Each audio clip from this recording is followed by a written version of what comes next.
Secretary General Louis Rubongoya can go visit him. I'm talking about somebody who had there was no recollection, or there was no place to look for his family or lawyers or even the party to go and say, let us take some sugar to Sam Mugumia in this prison or this detention center. No. He has been in Comunicado, being held in one of the safe houses, the same safe house where Mwanga Chivumbi was taken, where he was beaten badly. Sam Mugumia was beaten to near death. Sam Mugumia can no longer stand or walk. Sam Mugumia looks mentally disturbed. Sam Mugumia looks malnourished. His eyes are sunken. His cheeks are sunken. Sam Mugumia looks like his joints are dislocated, disconnected. Sam Mugumia looks like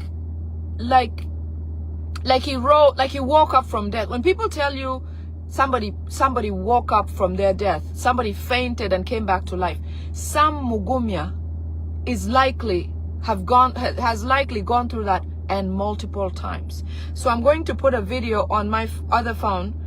If you can see it, you can. Otherwise, I've also shared it on my stories, and also I think it's on my page as well. But it is a video which was recorded by somebody secretly of where Sam Mugumia is living. Remember when the two Kenyan guys who came to support His Excellency Kyagulanyi Ssentamu during the election, they talked about having noticed or recognized or seen Sam Mugumia. But even then, nobody knew for sure where Sam Mugumia was for next month is August. Tomorrow is August, right? It's been a whole year. 12 months long since he was abducted. He has been beaten. His scars, his wounds have healed. His bones are broken. Those are irreparable, because when they do capture people or take them in, they usually hold them for a period of time until they're able to ambulate, like walk or be able to get around. Sam Mugumia is still in detention.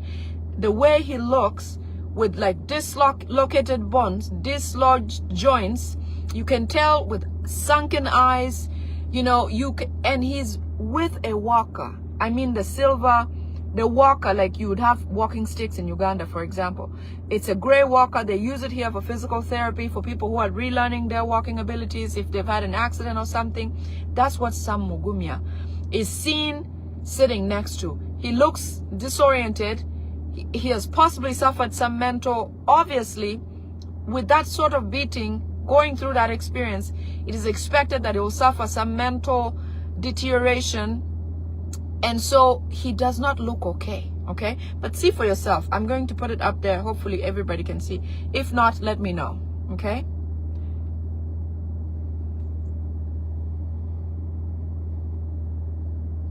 Can you see?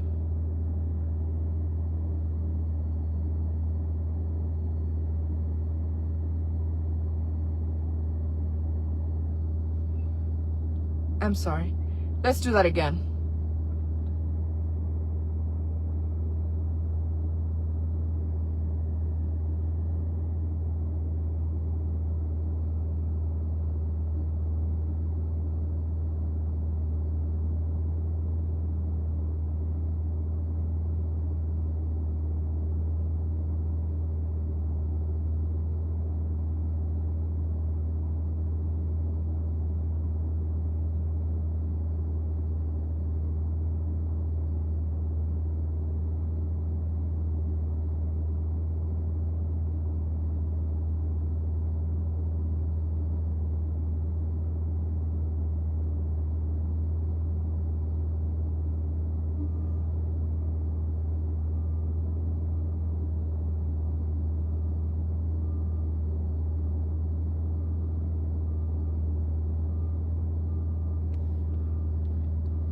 That is not normal, you guys.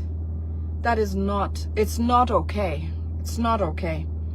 We are lucky that we can actually witness and see a condition of deterioration like this, because otherwise we wouldn't know to what extent they do what. This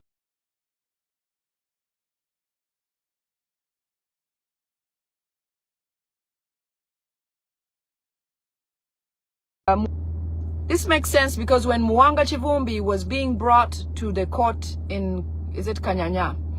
You remember the JAT security officers who had a mask over their face? Yes, Kiza, he looks malnourished, all of that. Every sort of deterioration of health or decline, he looks like he has on him. Sam Mugumia is lucky to even be breathing, okay? From the look of things, he must have been brought back from unconsciousness several times. We don't know if he eats. When you see him trying to move his legs, you can tell there is weakness. He has lost lots of weight that he has lost. He does not seem okay.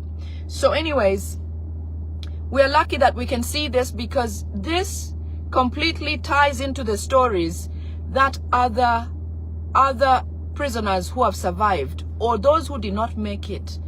We now know what they go through, what they end up looking like, and how they feel. It makes sense when we saw Eddie Mutwe in the pictures from the Despot Son. Now we know that truly this is exactly what goes through. So in every dark moment, somehow somebody will be left out to speak, to say something, to document.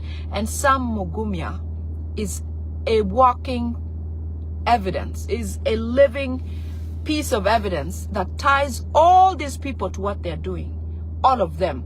The fact that Mwanga Chivumbi was in the same detention center or same safe house in Kasenyi, it makes complete sense. Okay? So the other thing that I wanted to talk about is that let us shed some light on certain facts that have been discovered that, and we can share this. I've seen this shared already.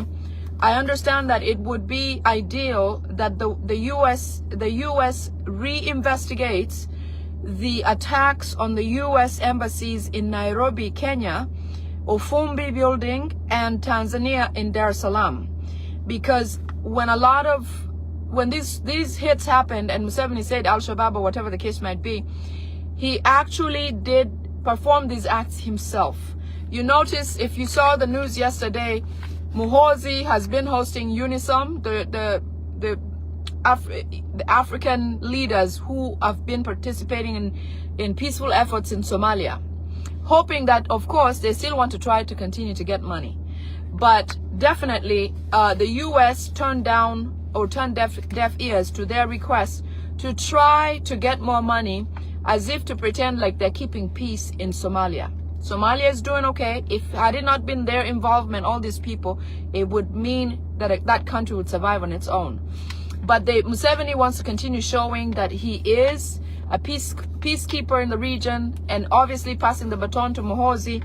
But that has now been discovered to be a lie, because how does Museveni have the LRA war in northern Uganda exist for 20 years?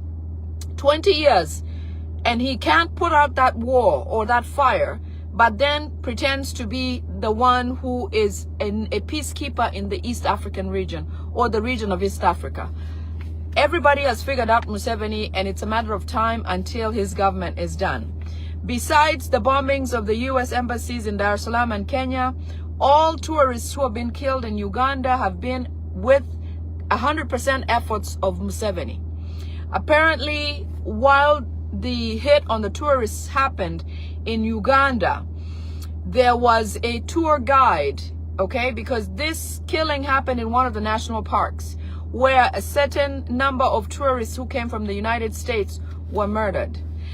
One of the tour guides who was in the area patrolling and doing his job, when he noticed the military, the UPDF, rushing into where the tourists were, he climbed on top of a tree, on a tree branch, and stayed quiet just to watch, because he wasn't even sure if he's going to survive this.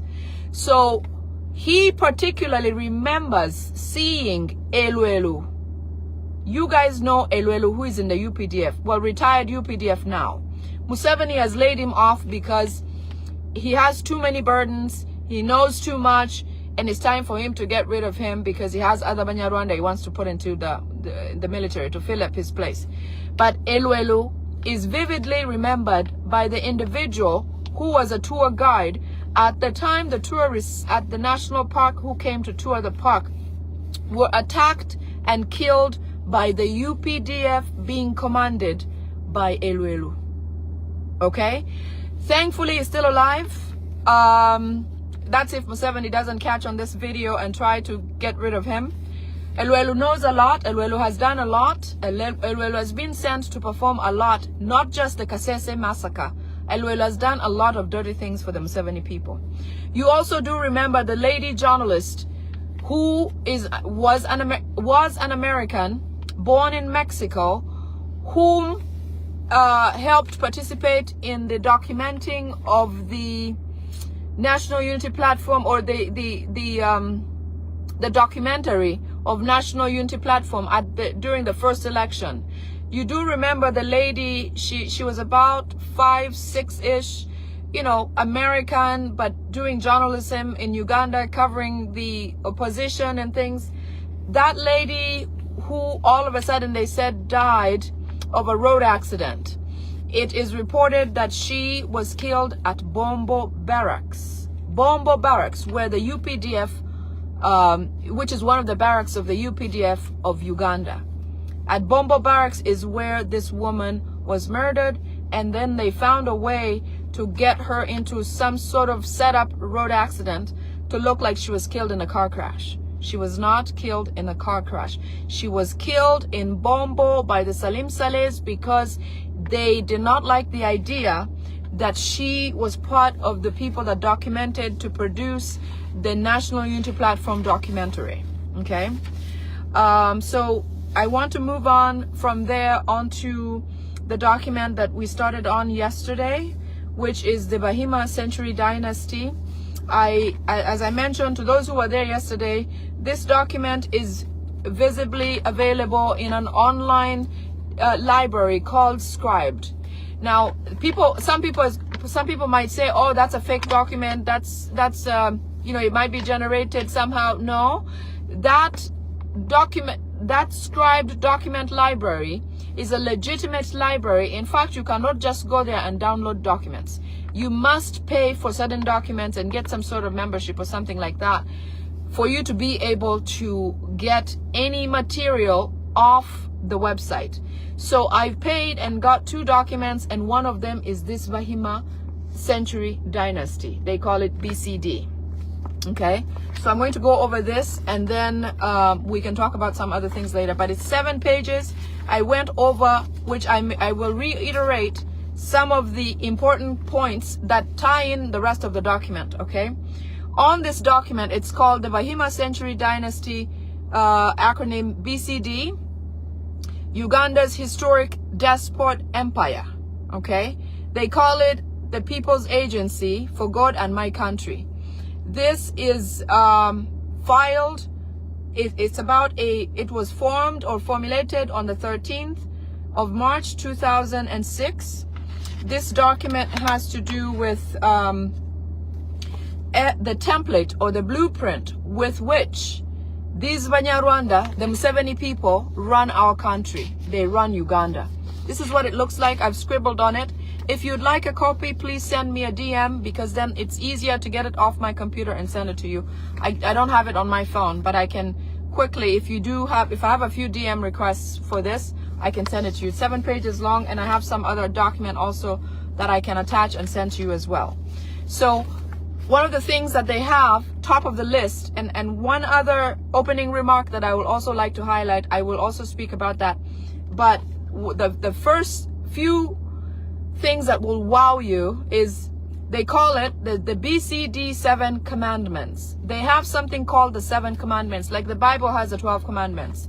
These are the blueprint with which they exist. Okay, the reason why they developed other policies, they derived all the other policies from these very 7 points. Okay, so I'm going to go one by one and just get you the 7, then I'll jump to where I was yesterday. If you didn't catch my video yesterday, you can go and find it and catch up on it. Then maybe it'll make sense. It'll tie this in together.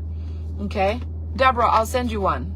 Just send me a DM so I can remember, please. So the 7 commandments of this Banyarwanda and how they want to run Uganda. Number 1, the natives. Okay, first of all, the 7 commandments are called Extinction of Native Ugandans. 7 commandments, code name, or 7 commandments, or the extinction of native Ugandans. These guys are sick. All this makes sense because you will find all of the activity that ties into what this paper or this template says. So anyways, number 1, the natives should be denied quality education. It is no wonder Janet Museveni was the Minister of Education, and now Muyingo, who is their proxy anyway. Jonah, I'll send it to you as well. Number 2, the natives be denied quality health care. It is no wonder you see that every day. That is why the cancer machine that's meant to be in Uganda, that's paid for by taxpayers' money in Uganda, is in Rwanda, and the one in Uganda only turns a light and nothing works. That is why people die day and night, no matter what ailment they are.